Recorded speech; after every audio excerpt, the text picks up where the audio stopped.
వివేకానందుల వారి సూక్తి చెప్పుకుందామండి. అసత్యమైన దానికి దూరంగా ఉండు, సత్యాన్ని అంటిపెట్టుకొని ఉంటే విజయం సాధించగలం. ఆలస్యమైనప్పటికీ విజయం సాధించే తీరుతాం. స్పష్టంగా అర్థమైంది కదండి.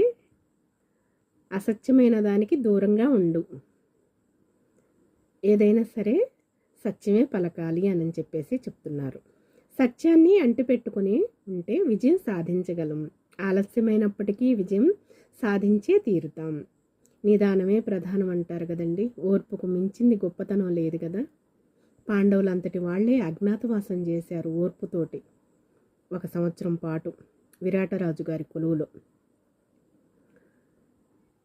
అర్జునుడు విలువిద్యలో తనకు మించిన వాడు లేడు. భీముడు అలాగే, ధర్మరాజు ధర్మానికి, అలాగే నకుల సహదేవులు అజ్ఞాతవాసం చేయవలసి